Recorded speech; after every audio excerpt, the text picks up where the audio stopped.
Sí, sí, además me gusta mucho eso que dices de cualquier persona, porque eso realmente está en todo, cada uno de nosotros. Creemos que es Cualquier persona, exacto. iluminado, pero realmente está en nosotros, ¿no? Ujú, Eso me parece muy, muy acertado. Entonces, como tú muy bien has dicho, hablamos de obstáculos para llegar a esta percepción real, ¿no? Que muchas veces viene del ego, ¿no? Entonces, ujú. en la mente que produce pues juicios, creencias erróneas, el sistema de pensamiento erróneo, como se llama. Entonces, ¿cómo, según tú, cómo se abordan estos obstáculos en el proceso de desarrollar una percepción más real, según un curso de Ujú. milagros? ¿Cuál es el proceso? Porque ahí está, a ver, la teoría es muy, pero realmente el proceso, lo que dices Sí, tú, sí, sí. aterrizando a la realidad. Sí, ¿cómo se aterriza en nuestra realidad? Bien, con Sí, nuestra o cómo conciencia. superamos los obstáculos, o sea, era Sí, cómo se abordan estos obstáculos. hay una parte de nosotros que ya tiene instalado ese pensamiento del amor, ese sistema de pensamiento del amor. A eso le llamamos la conciencia, que está diferenciada de lo que es la mente. La mente está con el sistema de pensamiento de miedo porque absorbió ese sistema de pensamiento de miedo en líneas generales. No digo que todas las personas estén con ese sistema de pensamiento.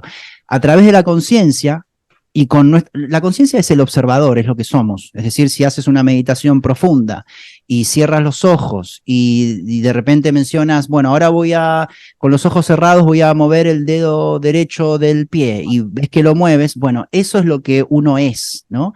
Es algo totalmente sutil y es donde nosotros ingresamos cuando estamos en un estado de meditación profunda. Entonces, con nuestra conciencia que ya tiene insertado, porque claro, ¿qué es la conciencia? La conciencia es esa parte análoga a la conciencia universal, es como una partición de Dios, es lo que tenemos instalados por imagen y semejanza del mismo amor. Entonces, esa es nuestra capacidad sagrada, ¿no? Es la propia conciencia.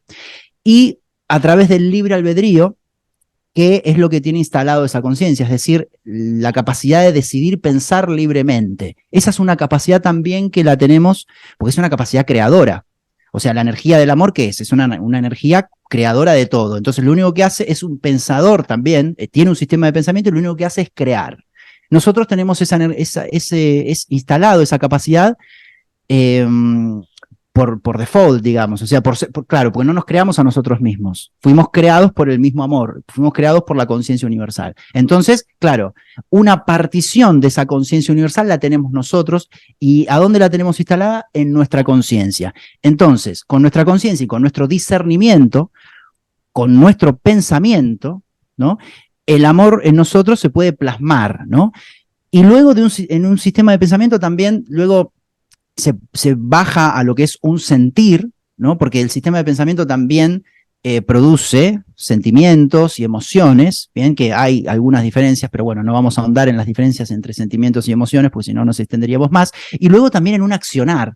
¿Para qué? Para lograr un 100% de coherencia entre el pensar, el sentir y el actuar en nombre del amor, ¿no? Entonces, ahí es cuando nosotros, con ese discernimiento que vamos adoptando y con ese pensamiento, con esa capacidad de pensar libremente. Por eso el pensamiento es un recurso para la expansión de conciencia. Es decir, yo puedo elegir un pensamiento de miedo o puedo elegir un pensamiento de amor para interpretar una situación de la realidad.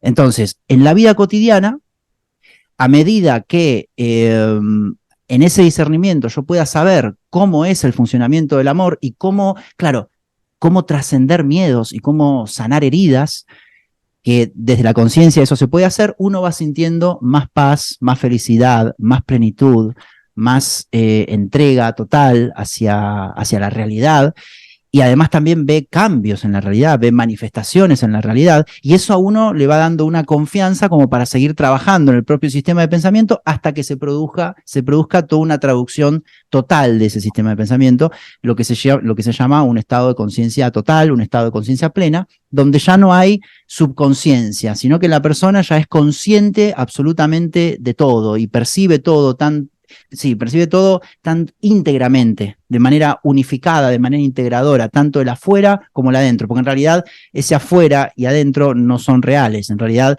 está todo integrado en una conciencia y está todo relacionado todo con todo. Así que poco, claro, y resumido, sería un poco eso, como en la vida cotidiana, a través de la conciencia y a través del discernimiento, a través del pensamiento, y otros recursos como puede ser el cuerpo, como puede ser el tiempo, como pueden ser las relaciones, como pueden ser las situaciones también, vamos deshaciendo lo falso y traduciendo lo falso hacia lo verdadero, y desemboca todo en una plenitud y en un bienestar eterno. No es un bienestar de corto plazo, sino que es un bienestar total y eterno en todo momento, porque claro, estamos siempre en el ahora. La conciencia está siempre instalada en el ahora, que es el único momento que existe, ¿no? Perfecto. Ujú. Entonces, un poco como yo lo entiendo, es conectar con nuestra esencia, ¿no? Un poco, y que el papel de la autenticidad, ¿no? Entonces, Ujú. para llegar a esta percepción real.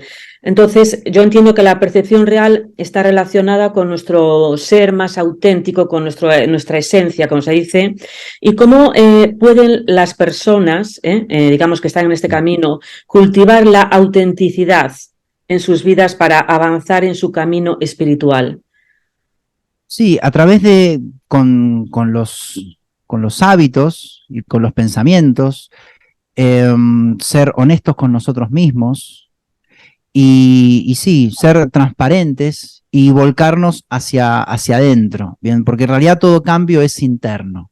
Y a medida que vamos logrando cambios internos, es decir, expandiendo la conciencia, comprendiéndonos más a nosotros mismos, nos damos cuenta que puede surgir esa autenticidad, es decir, mostrándonos desde nuestra esencia, ¿no? Que eso también se da, eso es un paso, lo que tú mencionas, esto de lograr una autenticidad o conectar con el ser, es cuando ya la persona ya está vibrando en amor, ¿no? Ya está, digamos, ese sistema de pensamiento verdadero ya lo tiene instalado y ahora lo tiene que aplicar, ¿no? Y porque claro, no es un estado fijo, ¿eh? No es un estado al cual se llega y uno se puede relajar, no, porque claro, la realidad es infinita, ¿no? Entonces es un estado que se mantiene. O sea, toda persona que haya llegado a ese estado, así hablemos de grandes iluminados de la historia o cualquier persona, ha vivido en un presente tal como nosotros mismos, ha vivido en una realidad tal como nosotros mismos y lo ha tenido que mantener. ¿Y cómo lo mantenemos? Bueno, manteniendo esos principios en la vida cotidiana, en la propia percepción. Y uno de los principios fundamentales del amor es la autenticidad, es decir, ser coherentes con nosotros mismos, tanto a la hora de pensar, tanto a la hora de hablar y tanto a la hora de actuar. Esa coherencia es fundamental porque luego tenemos la ley de causa y efecto, ¿no? Es decir, toda causa produce un efecto y si uno no se maneja con autenticidad, no se maneja con coherencia, esa ley de causa y efecto la va a ver como trastocada.